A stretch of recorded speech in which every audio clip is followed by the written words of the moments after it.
The views and opinions expressed on this show are solely that of the comedians featured on this program and does not necessarily reflect the views of KTVU Channel 2 or parent company Fox. The show is uncensored, and you may hear topics and language meant for a mature audience. Viewer discretion is advised.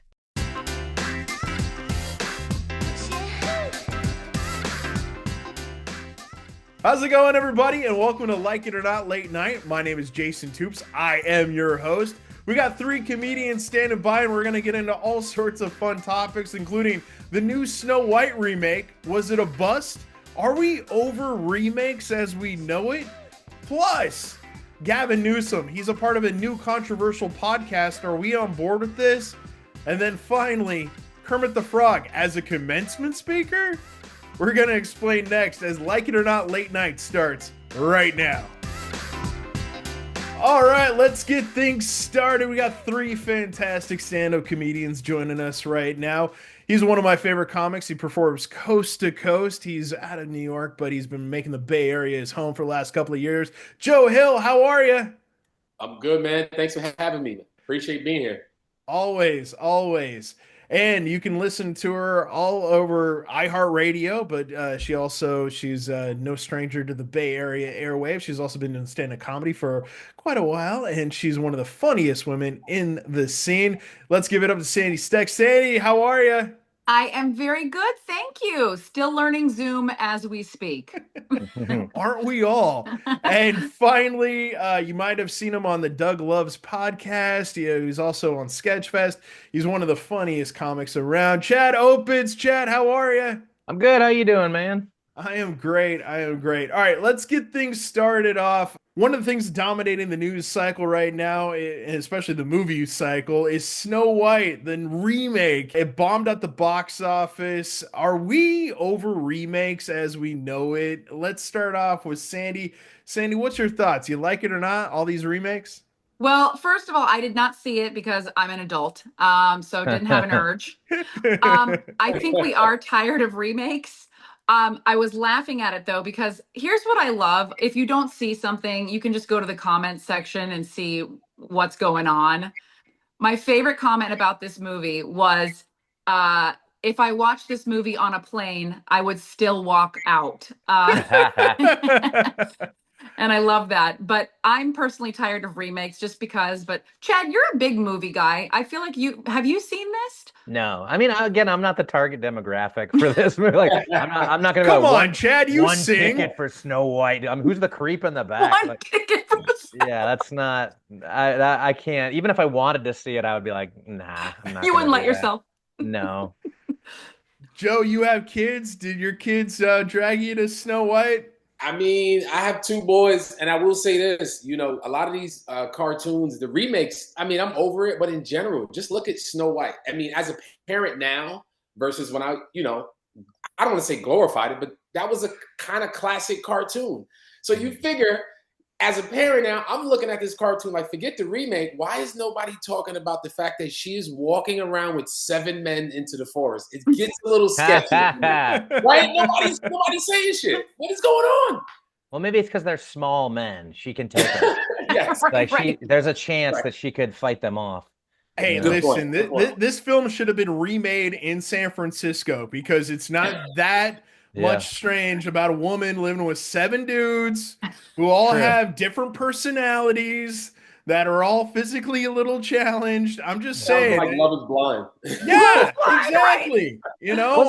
Wasn't there like a controversy? Didn't Peter Dinklage complain about the fact that they were going to cast little people, and he was like, and then so they did like CGI, and now the little people actors are like, that was the one gig we had. That was the one gig, and so he cost 7 actors jobs. Oh man, crazy. A lot of people are complaining that the movie remakes, I will just say the term everyone is saying is they're woke now, blah blah blah. And yes, if we look back historically, we can't do the same things, we can't say the same things, but I will say the lead who plays Snow White, Rachel Ziegler, I think her name is, if I'm saying it right. She was doing an interview, and the funny thing is she was mentioning in the interview how, I don't know if this is what got her the bad press. She's not really a fan of the original movie. She was like, it was creepy. The Snow White that you're going to see, she's not going to sleep with a prince. She's not going to dream about being in love. She's going to dream about being her own leader. And I can say, as a woman, I don't want that. I do want to be saved. I'm tired. Okay. So maybe I'm an anti-feminist, but I'm tired. Will somebody rescue me? Because it's 2025 is exhausting. Yeah, I'm with you, Sandy. I mean, these remakes have gotten out of control, in my opinion. You know, they did the Lion King live action remake. I mean, you just got to let movies just be what they are and stuff. Yeah. And the originals are just so much better. And all it really tells me is that Hollywood is just running out of ideas. So Right. let's just like do the cheat code and use some nostalgia. But I'm telling you right now, they're in trouble. A lot of people are just saying, no, we're not doing it anymore. We're skipping. I mean, this movie was a major bomb. I don't know if you've seen some of the figures, but it's only grossed $66 million in America. What was the budget for it? $250 million before marketing. Oh man. Okay. Yeah. Before marketing? Yeah. Wow. Oh man. Okay. Good Lord. Okay. Yeah. I also heard that prior to filming this, she had bad experiences with anything Snow White because she went on at Disney World, and forgive me because I don't know if the ride is still even there, but it was called Snow White's Scary Adventures. And I guess it was so scary that it made her not want to do anything with the movie. And my advice is you can't drop acid on these rides. You really can't. You got to do it sober, maybe with a little bit of food, but nothing else. Any ride's going to be scary if you're doing acid on there. If you're like the teacups ride, right? Teacups. 100%. Right. How much are those tickets to get into Disneyland again? $250 million. Right. I'm doing some drugs if I get in there. Yeah. Okay. All it really feels like, it's a DMV with more corn dogs. It's just a lot of people, a lot of lines. That sounds pretty badass, actually. Sounds like a good Friday night for me. Chad's ready. Yeah, shit. Okay, I can wait in here as a corn dog. Yeah, if you had a vendor out front with Coors Light, Chad's all in. Dude. So. That sounds fun to me. All right, let's keep it going. Our next subject, Gavin Newsom. He's gotten a little controversy. He's started a new podcast where he's interviewing conservative pundits, but just basically anybody you can get a hold of. I don't know. How do you guys feel about this? The governor of California, with everything that's going on in the state, he's doing a podcast. Like it or not, Chad Opitz, let's bring it with you. Like it or not, Gavin Newsom, his own podcast. I did think it was weird that he called it the Joe Rogan Experience. I thought that was strange that he just called it that. I don't know how he got away with that one. But I actually had no idea that he did this. And is the controversy that he's bringing on like conservative pundits and stuff like that? Mm-hmm. Yeah, so he did his first episode with Charlie Kirk, who's a conservative agitator, if some people want to call him. But he's also said some kind of interesting things that he's kind of come out and said that he's anti-trans athletes and sports, yet he signed bills into law. He also said that he never used the term Latin X, for example, and it turns out CNN caught him with a bunch of different sound bites using the term. So I don't know. For me, I feel like this is just his path to run for president at some point. And I think there are so many bigger problems that this state has, whether you look at the wildfires that has happened in Southern California, to the bullet train, to our budget issues, to our homeless issues, that I just don't know. I'm not a real big fan of him doing this. I see kind of through it, but I don't know. Joe, what's your thoughts on this? You like it or not? I like the podcast move. I mean, who isn't doing the podcast? From athletes, politicians now. I feel like he's setting up for post-politics. Like he knows he's possibly on his way out. I don't know. He looked like he can be Mr. Fantastic. He would play Marvel, sign him, and get him his ass right into movies. All this politics shit, I think, is coming to a head for him. That's what I did. And that's just me. I've been out here for 5 years, and it's like it's not looking good for him. So I feel like he's setting up maybe a rap career. I don't know. I mean, comedy, I don't know. But there's something here with the podcast. We got to pay attention to that. He's setting up the exit, I see. Sandy, your thoughts on this? Like it or not? Gavin Newsom?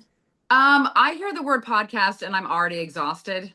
Yeah. Especially working in radio, because everyone has one. Everyone is supposed to have one. I did try to listen to one of the episodes. He just started it in like late February. And the funny thing is, this is when you know the market is oversaturated. The advertisements at the beginning of his podcast were for 3 other podcasts. I'm like, what hope do any of us have? And I understand it's a way to reach people. I do think if you're going to be into politics, you should be interviewing the opposing team or party. I think that's fine. Like, we should be able to have conversations with people who don't believe that's called being an adult. But in general, I haven't listened because I'm just too tired, and I'm sorry. We forgive you, Stacey. It's okay. Thank you. Yeah, no one's mad at you about this. Thanks. Yeah, I'm with you all. Yeah, I mean, I just think that I would rather see him on podcasts where he's kind of like, being challenged. I'd love to see him on the Adam Carolla podcast, for example, somebody who's really fiercely anti Gavin Newsom. Especially if he wants to run for president and kind of organize this country. I really want to kind of see him delve into some challenges because I don't know. I feel like this state has a lot of issues right now that are not being addressed and they're just kind of being kicked around. And, this podcast, at the end of the day, I feel like it's more about just marketing himself than trying to improve the state. So I think I agree with what Joe said something about him being Mr. Fantastic. I think he would be more like a evil politician in like an X-Men movie. That's what he looks like. He's got that look where he's a very handsome dude, but it's like a sinister look almost. Yes. All right, switching up. Next subject. The president of the United States, Donald Trump, he's talking about making Canada the 51st state. How do we feel about this? Joe Hill, like it or not, Canada, 51st state. Go.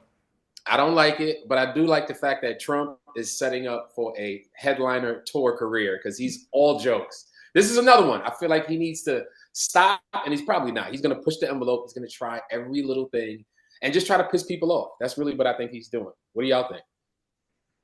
Yeah.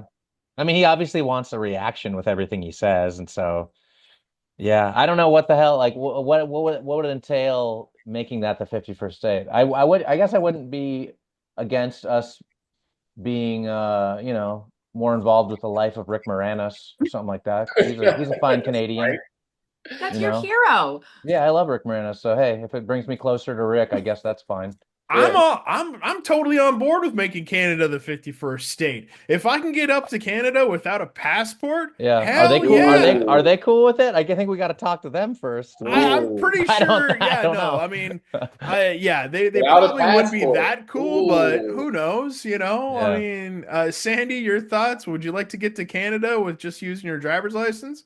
Of course, but I would also like Canadians to like me. So I feel like I'm scared for traveling now because I love traveling and I feel like I need to learn how to say I'm sorry in every language just as I go to other countries. I believe it's sorry in Canada. Sorry, that's sorry. Yeah. And how do you say it in French? Because Montreal. I should know that, but I don't. Yeah, I don't know either. But also the Greenland thing we have to, the headline, we must purchase Greenland. I'm like, this is so embarrassing. I feel like he thinks the world is a giant monopoly board and he can just collect and buy and collect and buy, never go to jail, but collect and buy and collect and buy. And I'm just, he is a developer and just like Monopoly, he's putting up houses, hotels, I always get confused because isn't Greenland like the very icy country, and Iceland is the green country, right? Yes, it's a very poorly named countries there. So, but why would he want Greenland if it's nothing but ice? What's the point of having it? Well, I heard that because Greenland is so cold, it will actually be a really good space to have all the .coms place some of their technical equipment that's there that needs to be cooled at all times. So the servers and things like that. So I think that there is some that's kind of such weird sci-fi shit, isn't it? It That's so crazy. It totally is. So crazy to me. But that's kind of what I heard. I mean, call me a conspiracy theorist. No, that theorist, actually does make sense, but it's so nuts, man. And I guess the Canada thing's kind of cool because I like the band Rush. You know? But if there's more Rush on the radio, more poutine in our fast food establishments, I guess those would be pluses. Oh, let's bring poutine to America. Yeah. Yes. Yeah. Sandy, I'm with you. As a big boy wearing plaid, Chad, you feel my Yeah, I'm not against that. poutine is amazing. Yeah. Joel, have you had poutine? I've tried it. It's okay. It's okay. It's okay. Okay. I like it. It's disgusting, but I love it. Yeah, disgusting goodness. It's Canadian nachos. Yeah. Because it just that's a good way fries, of putting it. cheese, and gravy. It's perfect. At first I was like, what is this? But then when you taste it, you're like, oh, I can get into this. I can do this. It doesn't look good, but it tastes good. Yep. Yeah. No, it's there used to be a place in Berkeley called Smokehouse Poutine. Ooh, in Berkeley? Just a block from Cal, and it was open 24/7. What? Yeah, that contributed large to my 2005 weight gain. I could see that being energy. Big back energy. Oh yeah, 100%. I could see that being such a huge hit in Berkeley because it's like a rebellion against what you think Berkeley is in general. So I bet a lot of people would go there as like, I'm not doing what Berkeley typically does. Yeah. Well, I mean, let's face it. Poutine is probably one of the low-key best stoner foods out there. You know? I mean, yeah. You know, it's salty, but it's full of fat. Or drunk food. I mean, it's Canadians know how to drink, so let's just put it that way. So, all right, let's keep it going. The University of Maryland, they have decided to go with Kermit the Frog as their commencement speaker. Oh, nice. Yeah, right. Sandy, let's start it off with you. Like it or not, Kermit the Frog, your commencement speaker? First of all, if I was a graduate, I would think, who fucked up the budget? I mean, now we can't even have a real person. It's a Muppet. It is a Muppet. I would rather have a hologram Bob Ross painting a fluffy cloud and not even talking. I would rather have that than a Muppet telling me to love thy neighbor. I don't care. I don't want a Muppet giving a commencement speech. I don't want it. It's so funny because I have literally the exact opposite stance on that, where it's like, I'm like, holy shit, how'd they get the money for Kermit the Frog? How can they afford Kermit? Because like to me, that's like you'd have to spend millions of dollars because he's an icon, you know? Yeah. Joe Hill, are you down with a little Kermit the Frog knowledge when you're graduating? I would be honest, I probably wouldn't show up. I would have to see the program. Like, you know how you look up, you be like, who's speaking? You be like, Kermit the Frog. You know what? This is some I'm not even showing up. They're not even, because I feel like I would be getting pranked. Like, I'd be like, I'd rather just hear about it on Twitter or something like that. But no. I'm all about it. I love the fact that Kermit the Frog is going to be the commencement speaker because I go back to when I graduated. I was so hungover that I did not want to hear a big word because it was just going to add to my hangover. So give me Kermit the Frog any day of the week. I actually looked this up and I found a couple of other interesting examples. The guy that does the voice for SpongeBob, he was a commencement speaker. Really? Oh, yeah. Okay. Wait, did he do it as SpongeBob though? Yes, he did do it as SpongeBob. Wow. Okay. Chad's gonna Google immediately after this. Yeah. Well, that guy was a Bay Area comic. He was a Bay Area comedian. Oh, I didn't know that. Wow. I did not know Tom that. Kenny. Okay. All right. Well, another one that I think Sandy's really going to be pissed about. Flo from the car insurance commercials. Yeah. Oh, that's so tight. Yes. No. I just want real people. What's wrong with that? I'm so tired of everything being either a cartoon or AI or I don't know, you guys. Call me crazy, but I just want to interact with a human. Well, okay, Sandy, it's not actually a puppet. There's a human being doing it. No, but so still, there's still a person involved. You're listening to a character.